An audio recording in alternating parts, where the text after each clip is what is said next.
Well, good evening. Will Annan here. Thank you for inviting me, Jim. Jim wants me to tell you about my layout. I moved to Thunder Bay in December of 2019. When we got here, our basement was nothing but one big open area.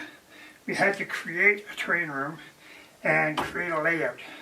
And I've been at it now for about, 13 months. Come into my layout. Come on in. As you can see, we've got a crew lounge to start with.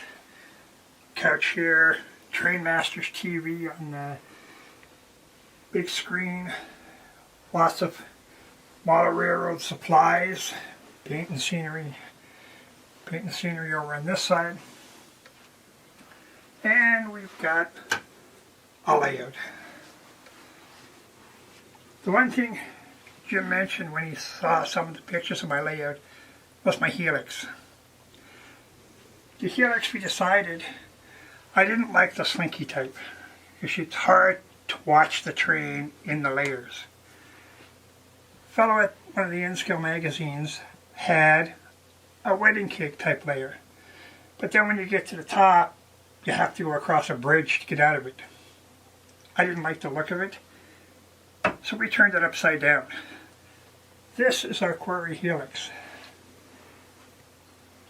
We've got 7 revolutions to get up.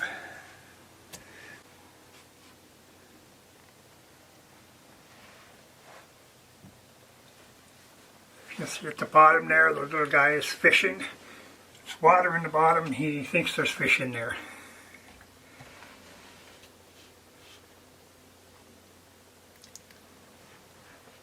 And if you come around to this side and have a look, this is how we did it. The helix is made out of 1 sheet of 1/4-inch plywood. We did a spiral cut and then just let the layer go down. How I filled it in, this is all quilt batten. It's glued to the edge of the various layers. And inside, I used 3 different kinds of Woodland Scenics ballast, cinders, brown, and gray to make the quarry. Now, up until a couple of weeks ago, I did have a DCC++ system here running on the Arduino, till I found out it did not have enough power to handle a layout this big with the number of locomotives we wanted to run if I had a full complement running operating sessions. So I'm switching over to Digitrax. The layout is 13 feet from the quarry to this back wall, 20 feet across, it's 12 feet along this wall, and I come back 4 feet. The layout actually starts here. This is around Matheson Farm, named for a dear friend who passed, Robin Matheson. He did all these buildings here. The 2 tracks at the back are my southern staging, which represent Toronto. And then we go through around the reverse loop,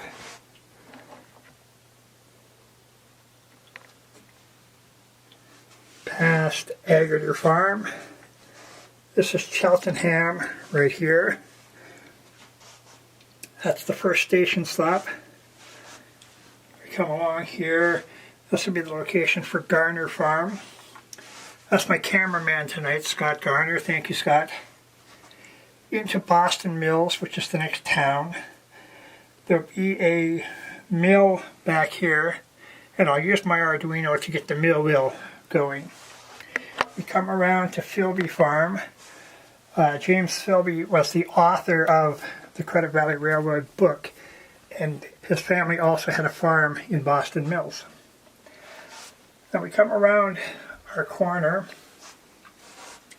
we run into the town that it's now called Englewood, but back in 1900 when my layout is set, it was called Sligo Junction, and it was the junction to the Hamilton Northwestern. It's a fair-sized town, as you can see from the cutouts on the floor plan here.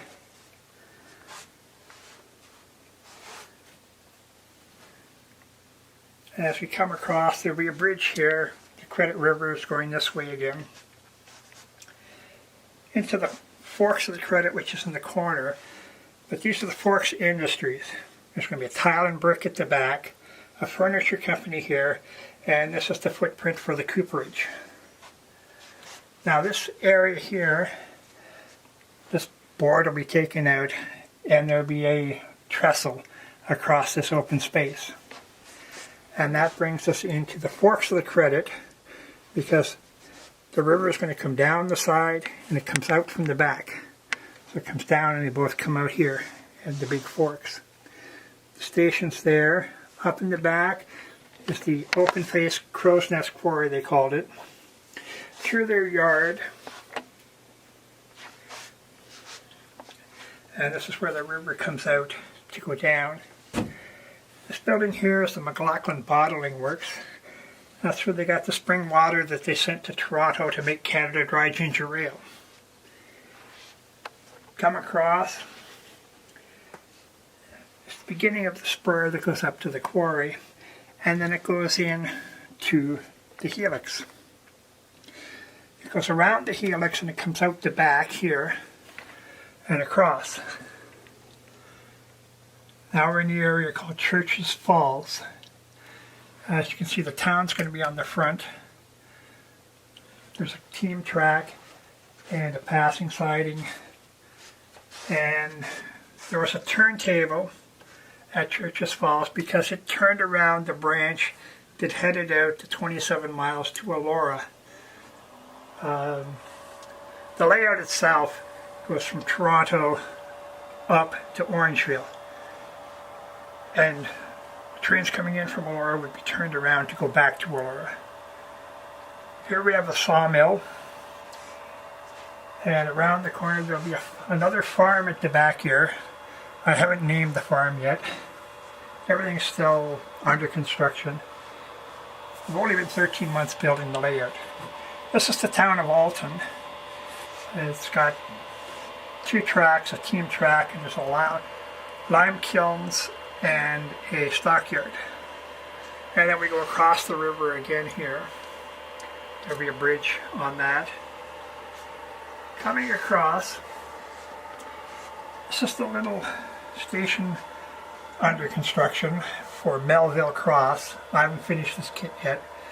Melville Cross was with the Grand Trunk, and it's defunct right now. It was a narrow gauge line. The tracks are still there, but there's no narrow gauge running. Coming into our next area, this area is still a work in progress. The foam's got to be all trimmed down, so it's a gradual hill. But this is the Shepherd logging camp. And coming around the corner, back in the back here will be an apple orchard, Bachelor Estates. Another friend of mine who his family did have an apple orchard just south of the Orangeville station in the Orangeville yard. This is the big Orangeville yard. In end scale, it's about 9 feet, 10 feet long. Many tracks. I haven't got the turntable put in yet, but there'll be a single stall engine house and a couple of walls put up where they're starting to build their roundhouse. Coming across north of the yard, in this area there'll be a circus, Canadian Conklin Commonwealth Circus in 1900, and then in the middle of my reverse loop on the northern end is the main street in Orangeville. They called it Broadway because from storefront to storefront was 100 feet. And they did it that wide so that the farmers could back their wagons up to be loaded on either side and still have room for a wagon to go down the middle. And basically, that's my layout. As I say, last March 1st, I started it, so it's been about 13 months. I hope you enjoyed it, and I'll now open it up if you have any questions. Thank you.